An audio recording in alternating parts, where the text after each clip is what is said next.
ಇನ್ನು ನಮ್ಮ ಚಾನಲ್ಗೆ ಸಬ್ಸ್ಕ್ರೈಬ್ ಆಗಿಲ್ಲ ಅನ್ನೋದಾದರೆ ಈಗಲೇ ಸಬ್ಸ್ಕ್ರೈಬ್ ಮಾಡಿ ಹಾಗೂ ಪಕ್ಕದಲ್ಲಿ ಕಾಣುವ ಬೆಲ್ಲೈಕನ್ ಅನ್ನು ಒತ್ತಿ ಹಾಲಂತ ಒತ್ತಿದ್ರೆ ನಾವಕ್ಕೂ ನೋಟಿಫಿಕೇಶನ್ ನಿಮಗೆ ಸಿಗ್ತಾ ಇರ್ತೈತೆ.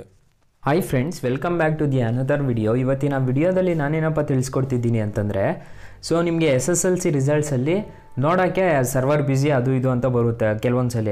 ಸೊ ಸರ್ವರ್ ಬ್ಯುಸಿ ಇಲ್ಲದೆ ನೋಡೋದು ಯಾವ ಥರ ಅಂತ ಈ ವಿಡಿಯೋದಲ್ಲಿ ಕಂಪ್ಲೀಟ್ ಮಾಹಿತಿ ಕೊಡ್ತೀನಿ. ಅದಕ್ಕೂ ಮೊದಲು ನೀವು ವಿಡಿಯೋಗೆ ಏನಾದರೂ ಲೈಕ್ ಮಾಡಿಲ್ಲ ಅನ್ನೋದಾದರೆ ಬೇಗ ಲೈಕ್ ಮಾಡಿ ಬನ್ನಿ ವಿಡಿಯೋ ಸ್ಟಾರ್ಟ್ ಮಾಡೋಣ. ಸೊ SSLC ರಿಸಲ್ಟ್ಸ್ ಚೆಕ್ ಮಾಡೋದು ಯಾವ ಥರ ಅಂತ, ಸೊ ಒಂದು ಪ್ಲೇಸ್ಟೋರಿಗೆ ಹೋಗ್ಬಿಟ್ಟು ಒಂದು ಅಪ್ಲಿಕೇಶನ್ನ ಡೌನ್ಲೋಡ್ ಮಾಡ್ಕೊಳ್ಳಿ. ಸೊ SSLC ರಿಸಲ್ಟ್ 2019-2020 ಅಂತ ಒಂದು ಅಪ್ಲಿಕೇಶನ್ ಇದೆ. ಸೊ ಇದನ್ನು ನೀವು ಇನ್ಸ್ಟಾಲ್ ಮಾಡ್ಕೋಬೇಕಾಗುತ್ತೆ. ಸೊ ನಾನು ಆಲ್ರೆಡಿ ಇನ್ಸ್ಟಾಲ್ ಮಾಡಿದ್ದೀನಿ, ಓಪನ್ ಮಾಡ್ತಿದ್ದೀನಿ ನೋಡಿ. ಓಪನ್ ಮಾಡಿದ್ರೆ ನಿಮ್ಗೆ ಈ ಥರ ಇಂಟರ್ಫೇಸ್ ಕಾಣಿಸುತ್ತೆ, PUC ರಿಸಲ್ಟ್ಸು, SSLC ರಿಸಲ್ಟ್ಸ್ ಅಂತ. ನೀವು SSLC ರಿಸಲ್ಟ್ಸ್ ಮೇಲೆ ಆಯ್ಕೆ ಮಾಡಬೇಕಾಗುತ್ತೆ. ಸೊ ನಿಮಗೆ ಇಲ್ಲಿ ಒಂದು ಹ್ಯಾಡ್ ಪ್ಲೇ ಆಗುತ್ತೆ. ಸೊ ನಿಮಗೆ ಇಲ್ಲಿ ಪ್ರೀ ಯೂನಿವರ್ಸಿಟಿ ಅನ್ನೋ ಮೇಲೆಗಡೆ SSLC ರಿಸಲ್ಟ್ಸ್ ಅಂತ ಬರುತ್ತೆ. ನಾಳೆ ಅನೌನ್ಸ್ ಆಗುತ್ತೆ ಅನ್ನೋ ಟೈಮ್ನಲ್ಲಿ ಬರ್ತೈತೆ ಅದು. ಸೊ ಇಲ್ಲಿ ಏನು ಮಾಡಬೇಕು ಅಂತಂದರೆ ಕ್ಲಿಕ್ ಮಾಡಿಬಿಟ್ಟು ಆರಾಮ್ಸೆ ಆಗಿ ನೋಡ್ಕೋಬೋದು ನೀವು. ಒಳ್ಳೆ ಅಪ್ಲಿಕೇಶನ್ ಅಂತ ಹೇಳ್ತೀನಿ, ಇನ್ಸ್ಟಾಲ್ ಮಾಡಿಕೊಂಡು ಓಪನ್ ಮಾಡಿ. ಸೊ ಗಾಯ್ಸ್, ಇಷ್ಟು ಹೇಳ್ತಾ ಈ ವಿಡಿಯೋನ ಹೆಂಡ್ ಮಾಡ್ತಿದ್ದೀನಿ. ಈ ವಿಡಿಯೋ ಏನಾದರೂ ಇಷ್ಟ ಆಗಿದ್ರೆ ಲೈಕ್ ಮಾಡಿ, ಶೇರ್ ಮಾಡಿ, ಸಬ್ಸ್ಕ್ರೈಬ್ ಮಾಡಿ. ಹಾಗೆ ನಿಮ್ಮ ರಿಸಲ್ಟ್ಸ್ ಏನಾಗಿದೆ ಅಂತ ಕಾಮೆಂಟ್ ಮುಖಾಂತರ ತಿಳಿಸಿ.